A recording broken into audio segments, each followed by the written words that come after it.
Good morning. It is Wednesday, March 8th, and I just got FSD beta version 11.3.1, which is the first version 11 release that I've gotten so far.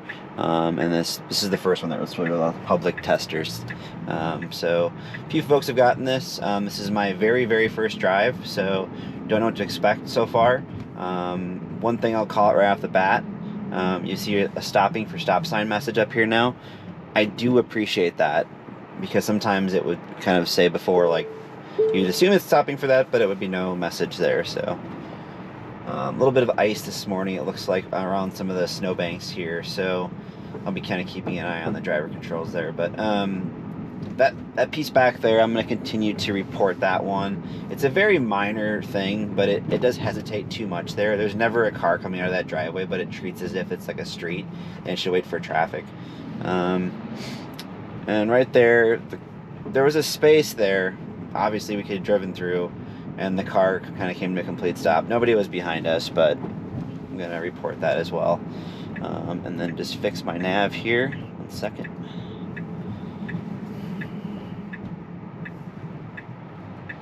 Alright, so we have an unprotected right turn here. We are clear on our left. There's somebody coming, and we are going. Awesome. So, there was maybe a car to our left, a couple hundred yards out, that was coming in kind of hot, but we were pretty far away from them, so if we would have hesitated anymore, it would have been an issue. And then just an FYI, or heads up here, this road has got some really bad potholes, as you can hear from the bumps.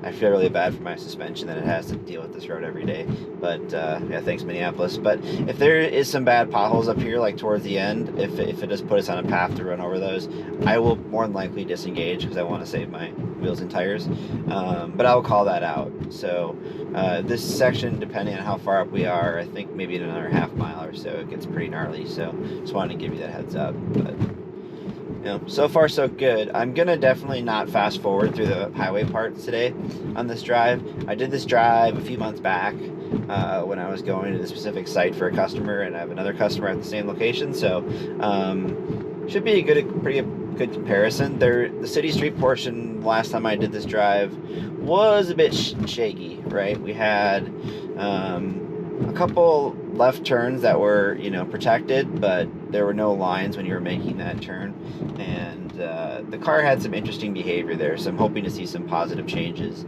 at those intersections. And actually, I just did this drive with 69.25.2 yesterday, and so I'm pretty fresh on what to compare against, so I'll be calling those things out when we get to that spot. So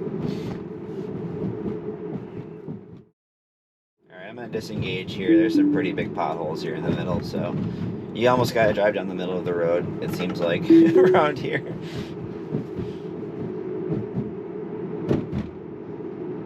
If Tesla ever wants to bring out a pothole detection and avoidance mode, I am all for it. It's funny, it did a forward collision warning there when it rendered that person on the screen there, so that was interesting. So, again, new release, I expect some new issues there.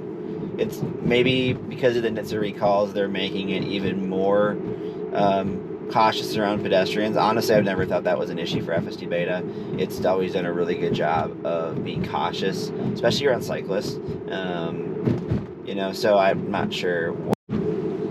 Apologies for that. My GoPro likes to just randomly shut itself off no matter what I do with it, so apologies there. But yeah, I've said before, the FSD beta has been really good with pedestrians overall in previous builds, so I'm guessing they may have made it more cautious in terms of some of the alerting, but there is a nasty pothole up here, so I am going to disengage. So I'm not going to be counting those two disengagements there against FSD, just because, again, I don't expect it to avoid potholes quite yet. Maybe down the road. And we have a lot of data to train from in Minnesota Tesla, so if you're ever interested, happy to help.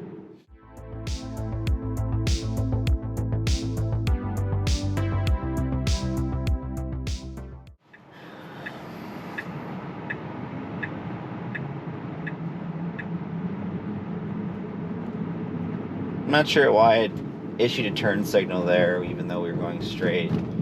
there's a bit of a fork there when you go across that intersection. So I will report that, but a pretty minor issue. So up ahead here as we get onto I-35W, there is going to be a traffic control for metering to get on the freeway. So I want to see how it does here and if it actually does line up. Because basically everybody goes 2 cars wide here, so I may have to disengage here. Let's kind of see what it does. If it gets in behind this car, I am going to let it do its thing.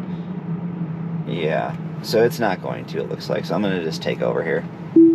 So I would knock that as the first disengagement of this trip. You know, yep. So actually I'm going to use the voice feature here. So let's see here. Not properly handling meter lights and lining up for meter lights.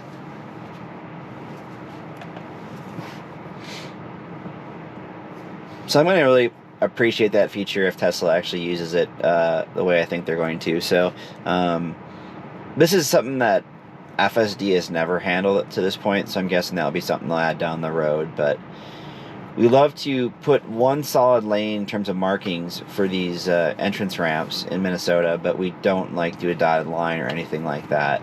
So, you know, to expect the car to deal with it, it would have to kind of know via map data or seeing further ahead. So that's going to be something they're going to have to add at some point. So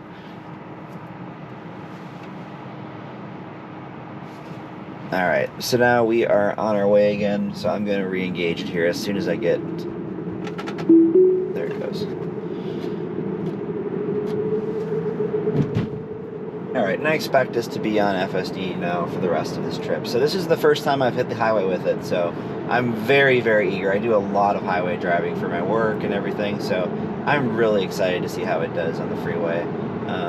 You know, expecting some initial bugs, to be fair, but overall some big improvements. The reliance on map data really caused a lot of issues for Navigate on autopilot that I wasn't a fan of, that have been there for 3 years now, to be honest with you. So I'm hopeful that a lot of those will finally get resolved, because if that's the case, there are many drives that I do on a daily basis that would be zero disengagement if it wasn't for some of the map data that was stale out there. So I'm really hopeful some of the logic they've employed in this new, you know, way of doing things can account for bad map data and drive more human-like and kind of work around some of those things. If it's still going to be reliant on map data, we're going to have some problem areas, one of which is my way to my company's office. There's a map issue there that causes a lot of unnecessary lane changes, and it eventually results in a disengagement. So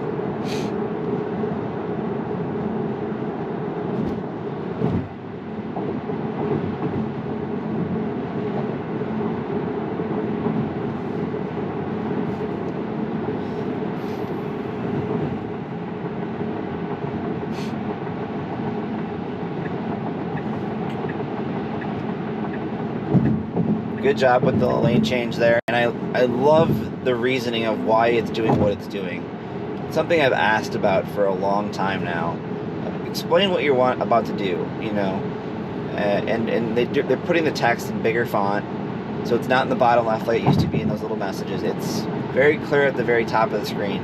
Explain what it's doing and why, you know. That's super helpful. I do hope that message is there for every time it stops, because it would definitely help troubleshoot phantom braking episodes and understanding what the car thinks it sees, you know. So I have a feeling with the NHTSA recalls, that's something that they stressed with Tesla that they need to add. So I'm all for it if that's truly the case. So, and unlike, you know, vision-based autopilot, I mean, the car did not waste a second on getting over in my lane to the left. And then you can see right now it corrects its course path to the center of the lane after we pass that semi. So again, this is so far really, really good behavior. You know, I would say around the corner too there, it slowed a little bit, as you would recommend, but nothing abrupt. This one up here, vision-based autopilot, would kind of abruptly slow down, so let's kind of see what it does up here. It's a little bit of a tight corner. I think they say they dropped the speed from like 60 to 40 around this corner here. But let's see if it's more human-like here in terms of its slowing behavior. It was very binary before, where it'd be like on-off, you know? Yeah, like a noticeable difference in terms of how the car is setting up for itself for corners. It's like it's using regen, it's not using the mechanical brakes. Very, very smooth. You know, vision-based autopilot, when I came through that section yesterday, it wanted to slow down to like 40 miles an hour. But it did it very late, so it was like hard on the brakes. If anybody was behind you, kind of upset them, you know, so it was not human-like. And then again, right there, again, like, as soon as we came up on that semi, the car was on the right side of its lane. You can visibly see I'm to the right of my lane, so you can already see a big improvement with the logic there. It's exactly how I would be driving around semis. I like to give them as much space as possible. Just because you never know, especially in turns.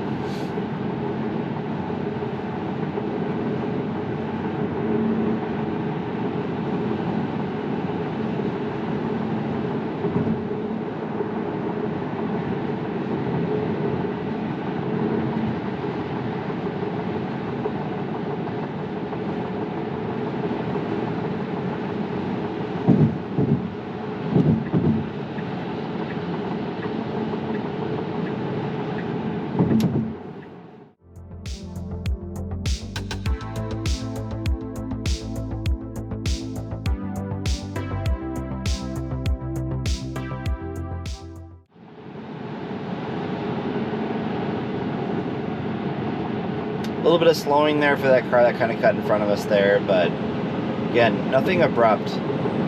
So far on this drive, every time we've slowed, it's been very gradual, human-like, not abrupt. So far I'm really impressed with this behavior. Like, this is a noticeable improvement over what I expected before.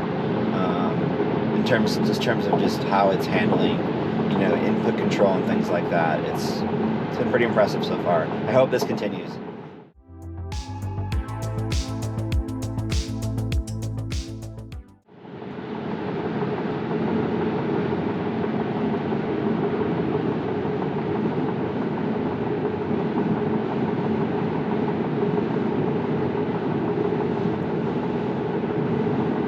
So even on assertive, the car definitely, when somebody cuts in like that, you know, it does slow. I would say more than I ever saw a vision-based autopilot slow. Like right there, you see it just drop a few miles per hour again. So it's being very cautious. I expect them to kind of maybe address that in future builds once they kind of get some serious miles under these new builds under their belt. But that's definitely something that I've noticed is a difference here versus vision-based autopilot. Those cut-ins back there, it would have never have slowed down because they were further enough ahead of us. So I'm guessing, like I said, they just made it more cautious in these initial builds. But the way that it slows down, honestly, isn't annoying because it's not like it's jamming on the brakes, dropping like 10 miles per hour, like some of the old autopilot builds would do. I mean, it's literally just maybe backing off 1 or 2 miles per hour, and then obviously letting them cut in. So, and as you saw there, like, this has been documented before, but when you use your right scroll wheel on the Model 3 and Y to change your following distance, you can see that's no longer there. So you have chill, average, and assertive. That's it. So they pretty much got rid of the following distance. It looks like the speed controls are pretty much instant. So if we change the speed here, I'm going to change to 70 and see what it does. Yeah, it's pretty instant. Unlike FSD beta was in 69.25.2 in previous builds. If you made speed control changes like manually on the steering wheel, it would take sometimes minutes for it to get to the speed that you asked it to. So it definitely seems like that's something that they addressed. Many of us were hoping for them to address in version 11. So hopefully that's the same behavior on city streets. I would assume so, since now we're running a single stack solution. So if so, that's another really, really positive change here.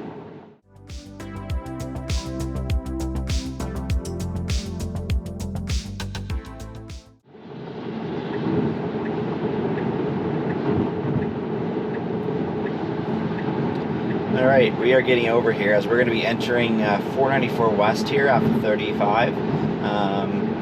And that this next one there are some meter lights up here. We'll see if they're on. I don't know if they're actually going to be on at this time of day. I know other ones we just encountered some back when we first got on the freeway, but I'm not sure if these ones are actually going to be on or not. So, you know, I don't. This one too is a little more narrow in terms of the entrance ramp, so I don't know if we have to line up as much as we did in the other one, or it's a 2-car line.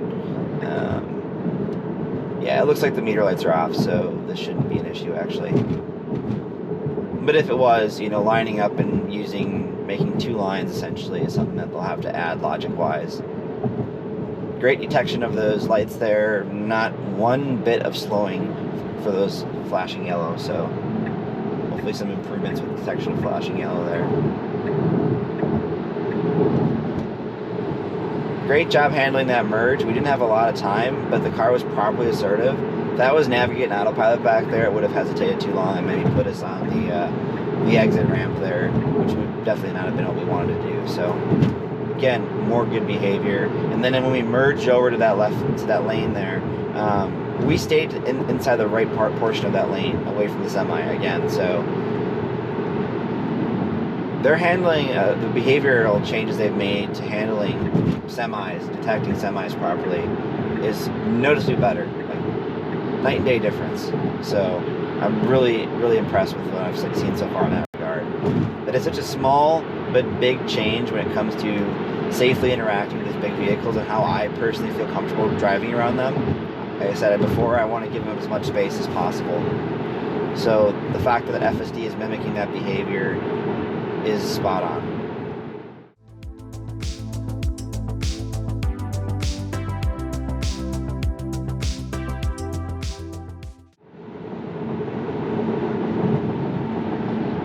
A little bit more noticeable braking there. So again, as you can see, it's trying to absolutely maintain a 2-car following distance now, more strictly than I think it ever did before with vision-based autopilot. So I could see how maybe that change could get a little bit annoying if you're in heavier traffic quite often, but that's something for now that, you know, I'm not too worried about. Like I said, I expected with version 11 there to be some, you know, more cautious behavior, potentially some more bugs because they made so many changes, but it's one of the best drives I've had on this route ever. So yeah, I mean, like I said, hands down, if you had to ask me right off the bat right now, based upon like the 15 miles or so we've done, I would pick FSD single stack over, you know, vision-based autopilot any day of the week so far. It's been doing a really good job.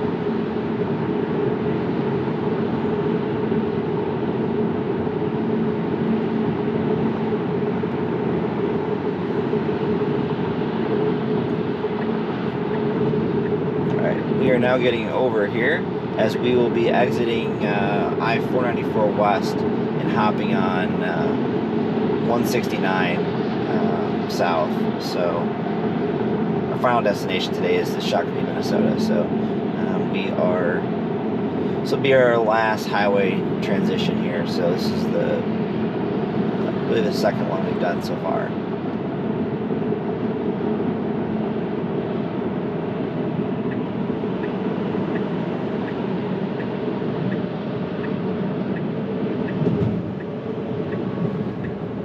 Again, great job with that exiting there of 494. The wheel inputs were nice and smooth. Not the very machine-like, you know, controls as like we saw with you know, version 10 and vision-based autopilot. Much more human-like.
Looks like it's a little bit hesitant to pass the semi here on the inside of the corner, which honestly isn't bad behavior, but we are in the fast lane, so I'm going to speed it up here so we can kind of get around this guy. And then I will make a manual lane change to the right to get out of the fast lane here, just to be a good steward of the road here. Alright, we should be clear. Let's give it a shot.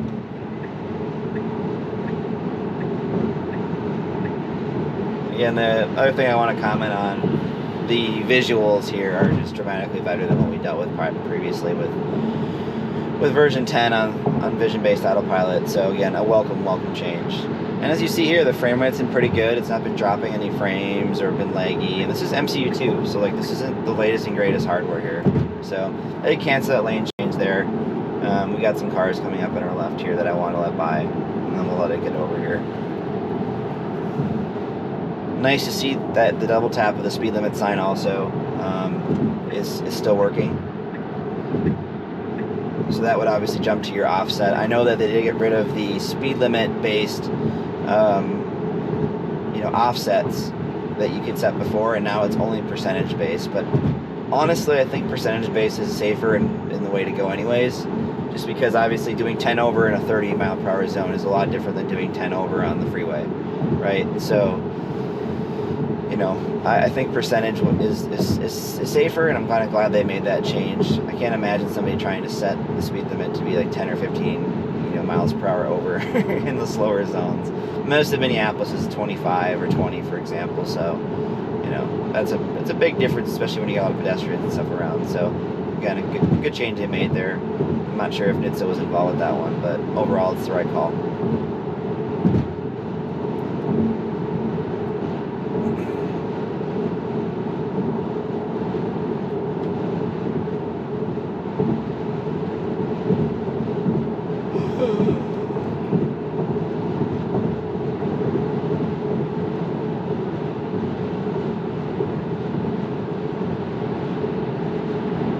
Just calling it out again here. Again, we're in the left portion of the lane now, away as far as we can from that semi.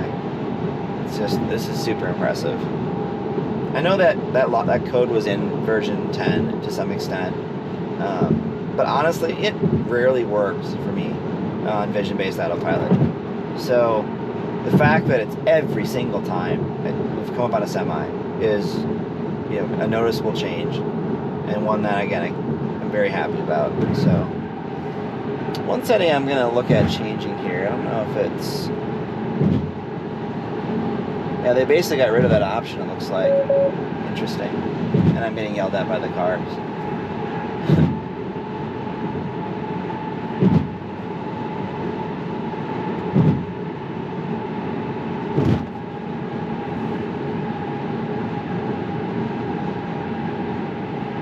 It's funny, for the UI folks out there, when you minimize this, it's off-centered. That's kind of funny. So some work to still be done there. And I think it's kind of funny too, they actually persist this. Interesting.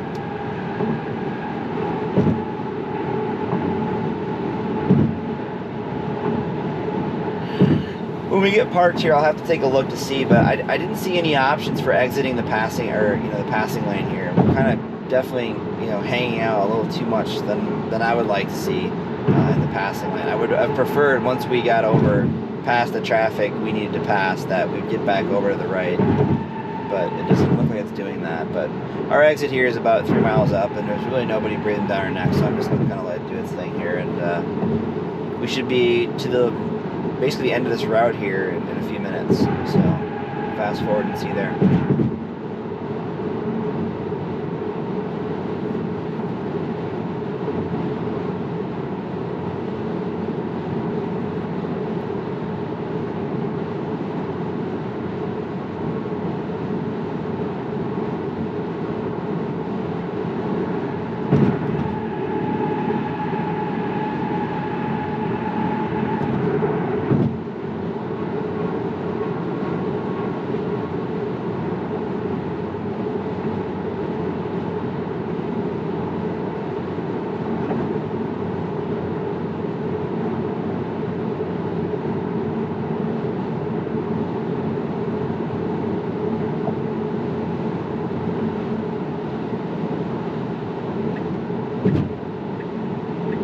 we'll be getting over here another lane or so to hit our exit up here in about a mile and a third here.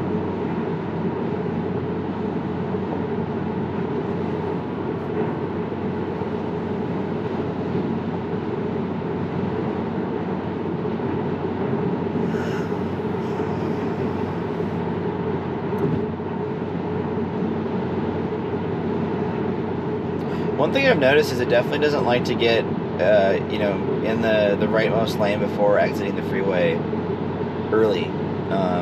We're almost a half mile from our exit here, and it's still not getting over. So I do wonder if this is going to make me get over myself here. Looks like it's about to prepare something. There it goes. All right. So it looks like they programmed it to be around a half mile away from your exit, which, depending on traffic, I hope they change that. I hope it's variable. Because if it's heavier traffic and it's not aggressive enough, it could cause problems.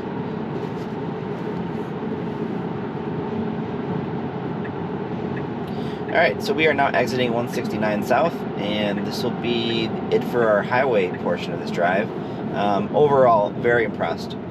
Very, very good behavior. Aside from that one disengagement getting on the freeway with the meter lights there back in Minneapolis, it was bulletproof. No issues. No phantom braking. Just overall, really good behavior. So this left turn was kind of a pain in the butt for me yesterday. The car likes to, and especially the second one, there's a couple left turns we're going to make here. The next one after this, even more so. But when you have cars turning that are coming at you, right, the car would take too deep of a line before it would start its turn-in to the left. And it definitely startled me and startled oncoming traffic as if I was going to kind of traverse into their path. So I'm hoping that, you know, version 11 fixes that behavior where it's, when you're making a left turn, the car will almost go more to the right or go deeper before it starts its turn-in. And it should really be earlier turn-in and less of that swooping line behavior, especially because we have a lot of room on our roads here. It definitely confuses human drivers around us that are following us when that sort of thing happens. So I'll be doing a bunch of city test driving later today with version 11, and I'm hoping that is something that they addressed. It's long overdue.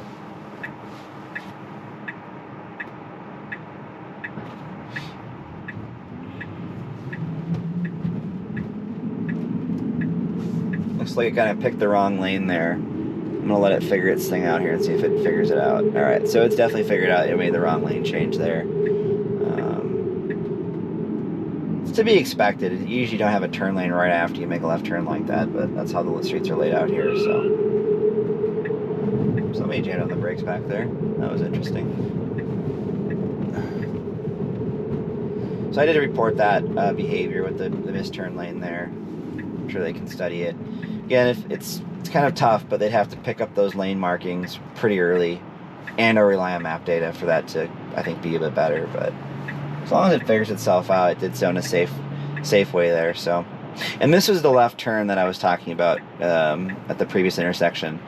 You have cars that are oncoming here that will be making left turns as well, and our street that we're turning left onto is pretty far out to the, you know, the right once we turn. So we got to be careful and not turning in too late though, because we start eating into their space. And there's no markings like a lot of places have in the United States where you have the dotted line markings to indicate, you know, where your turn lanes are. We don't have that in Minnesota. It's pretty common not to have those at intersections, so the car's got to kind of figure it out on its own. Looks like it still goes a little bit too deep there.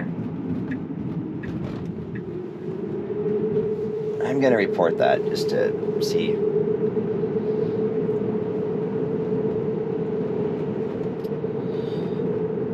Alright, so we have a right turn at this intersection here. It is a stop. There is no line coming across. Nice smooth behavior there. And a little bit of a pause. Maybe a second or two. And, you know, honestly, pretty good. So, no issues there. That's definitely an improvement over version 10. A little bit of lane selection confusion there. I'm going to report that.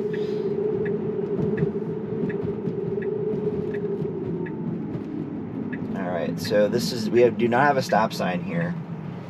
Now that car was a little bit hidden because of the snowbank there, so it did a good job slowing. Didn't come to a complete stop, but that's kind of it for this drive here. I'm going to be pulling into this location here, but again, thanks for watching, and I will see you on the next one. Overall, very, very good stuff so far from FSD Beta version 11.3.1.